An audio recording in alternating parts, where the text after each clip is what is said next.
Hello, Sarthak. A very warm welcome to this exclusive Know Your Leaders series, which is specially crafted and curated for the leaders of Data Reality.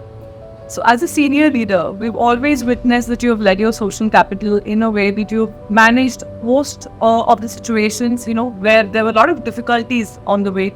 You've made the impossible possible. As a senior leader, we always look up to you, and you are one of our beacon lights in the workspace.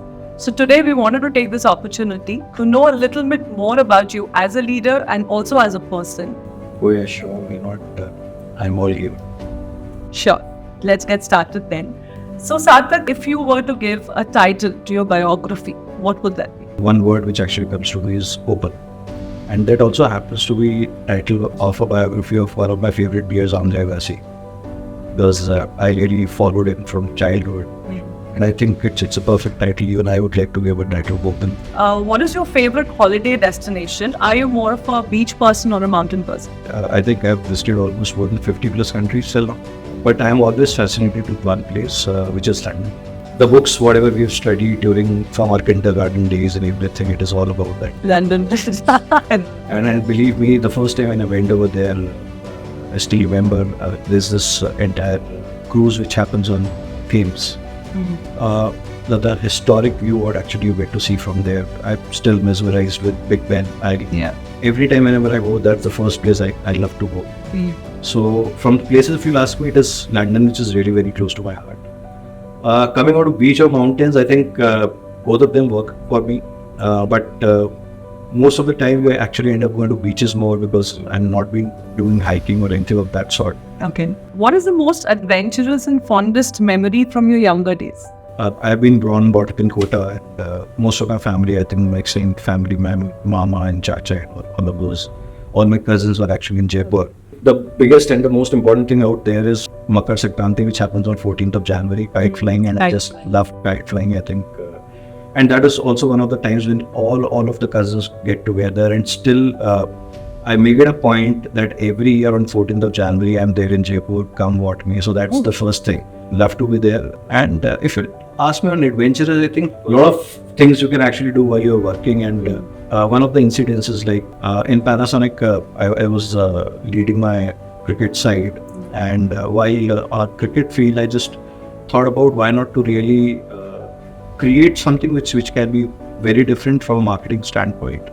And that was the season when we were actually sponsoring Delhi Daredevils. So just a thought passed me, and next day I was just talking to my CEO over there, Mr. Dazovito, and I said that I want to actually create a Guinness World record. And he was like, okay, so what's the idea? I said that, okay, our theme is Eco Ideas. We are sponsoring Delhi Daredevils, so why don't we create the biggest seed paper mosaic wherein people actually come and give their best wishes to the Delhi Daredevils team. So that time it was, I think, 54 square meters or square feet. It was the record actually standard, and we said that, okay, what best we can do.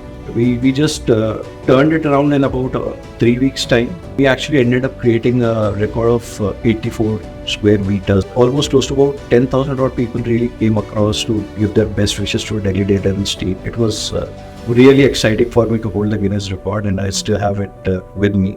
Okay, so what advice that you would like to give to your younger self? The best thing I can say is that life is a journey. I think you just have to accept sometimes a lot of things, and you have to course correct yourself also. It's not just about to my younger self, but I'll still keep on saying one thing, that believe me, common sense prevails. So, and that's probably the rarest what you at times find. So now we'll move on to the leadership questions. Some leaders that helped you during your career and some traits that you've imbibed from them. Two people really played a very important role in terms of shaping my initial days, which was Mr. Sandeep Tiwari and Mr. Shailendra Kumar, both of them in LG. And I still remember that while I was doing my internships over there, and they just asked me to just come and support the team over there, and it was under the guidance of obviously Mr. Sandeep Tiwari at that time. I think it was his leadership style which really drove me that, okay, I should be doing this. And every day I used to go back to him and I say that, okay, this is what I worked. Yeah. And I used to really bang my head every night at my system in my home and say that, okay, this is what I work, this is what the number is coming, and every day used to give me one new formula. Have you tried this? And I was like, I have not come up with this one, why not? And I think exactly the same thing I found in my first boss when I happened to join LG finally.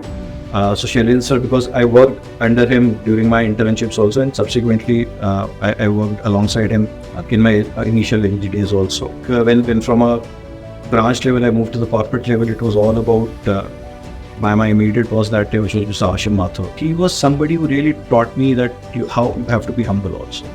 Like one side it is you're just fighting it out and you were just really aggressive, but this guy was like so humble, so down to earth.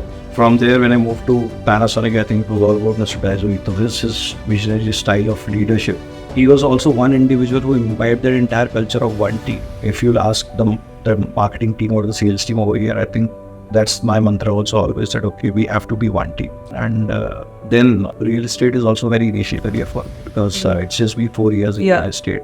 The way I have looked onto Sanjay, because two really good qualities I can actually say, and he has really given a lot of his time initially to me, and then I was able to really understand the real estate sector the way it is, because a lot of inputs coming from him. In this sort of environment, the way real estate is all about, he has always showed that optimism to us and say that okay, no, things will happen. You just have to be persistent.